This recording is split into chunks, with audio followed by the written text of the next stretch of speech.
Hey, hello everyone, Namaste, Radhe Radhe, welcome to my YouTube channel, myself Monica. I hope you are doing great in your life. I'm a service provider as a teacher and a guider of your, and I'm providing to you some free content of related to the business statistics subject, and I hope it will help a lot in your studies and as well as in your education field. So let's get started. As you know, we are doing chapter number 5, graphic presentation of data, and we are doing second types of graphs, which is graphs of frequency distribution, and there are some methods in this, and we are doing these all the methods right. And we have done two methods already. First is histogram and second is frequency polygon.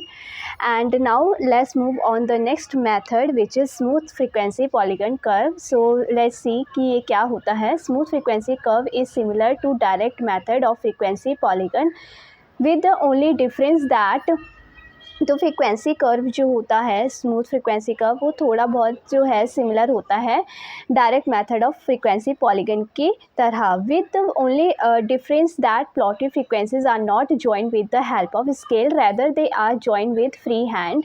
बस इसके अंदर क्या होता है कि जो frequencies होती हैं उनको हम स्केल के हेल्प से ना जॉइन करके हम फ्री हैंड जो है वो जॉइन करते हैं प्लॉटेड्स को. ठीक है, जो भी हमारी जो डॉट्स होती हैं उनको.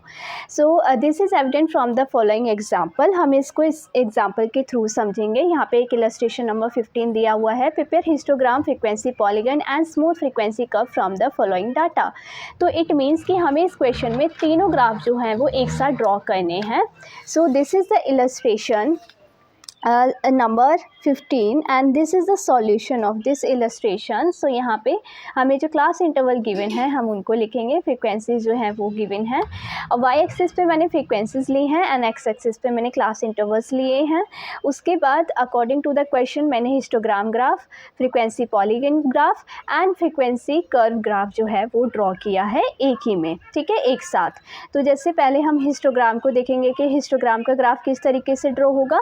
तो जैसे कि 0 और 10 के बीच में फ्रीक्वेंसी कितने गिवन है, 5 गिवन है, तो हम 5 पर ड्रॉ करेंगे.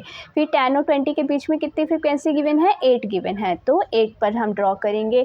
20 और 30 के बीच में 15, तो 15 तक ड्रॉ करेंगे. 30 और 40 के बीच में 11, तो 11 पर ड्रॉ करेंगे. 40 और 50 के बीच में 6, तो 6 पर ड्रॉ करेंगे. 50 और 60 के बीच में 4, तो 4 पर ड्रॉ करेंगे. इस तरीके से जो है वो हिस्टोग्राम का ग्राफ जो है हम ड्रॉ कर देंगे.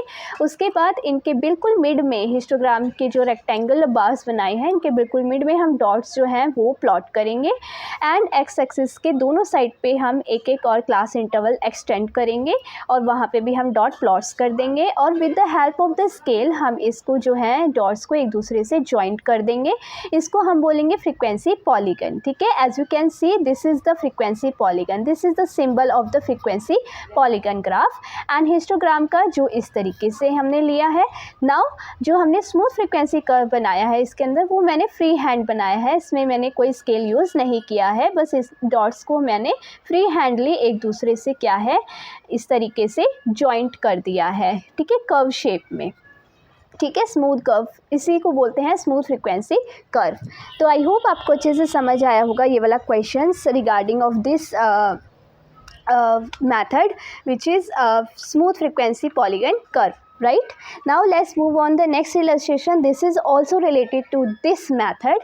So illustration number 16, from the following data construct frequency histogram, frequency polygon and frequency curved. Same as it is, अभी हमने जो above question किया है बिल्कुल वैसा ही है, सेम क्वेश्चन है.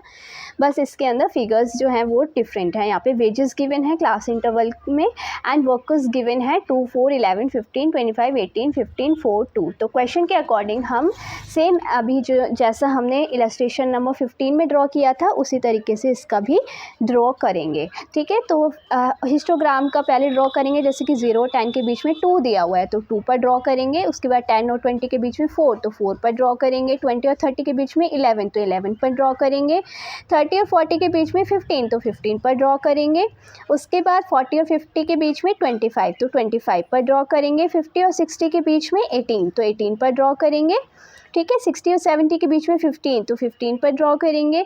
उसके बाद 70 और 80 के बीच में 4 गिवन है तो 4 पर ड्रॉ करेंगे, एंड 80 और 90 के बीच में 2 गिवन है तो 2 पर ड्रॉ करेंगे। तो इस तरीके से हमारा हिस्टोग्राम जो है ग्राफ वो ड्रॉ हो जाएगा।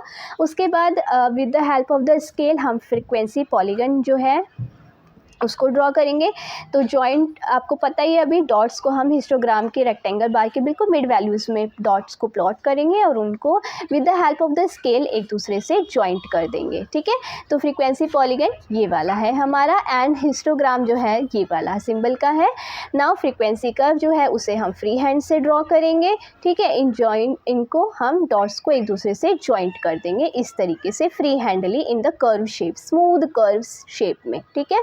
तो इस तरीके से इधर हमने फ्रीक्वेंसीज ली हैं और इधर हमने क्लास इंटरवल्स लिए हैं, ये आपको पता ही है, ठीक है। तो इस तरीके से जो है हमारा जो थर्ड मेथड है वो सॉल्व होता है, जिसे हम क्या बोलते हैं, स्मूथ फ्रीक्वेंसी कर्व मेथड, ठीक है। इस तरीके से स्मूथ फ्रीक्वेंसी कर्व मेथड बहुत इजी है, बिकॉज इसे विदाउट रूलर के यूज़ किए हम फ्री हैंडली बनाते हैं, ठीक है। आई होप आपको अच्छे से समझ आए होंगे ये क्वेश्चंस। तो thank you so much everyone, and always be happy and stay healthy and be positive, and may God bless you. Radhe Radhe.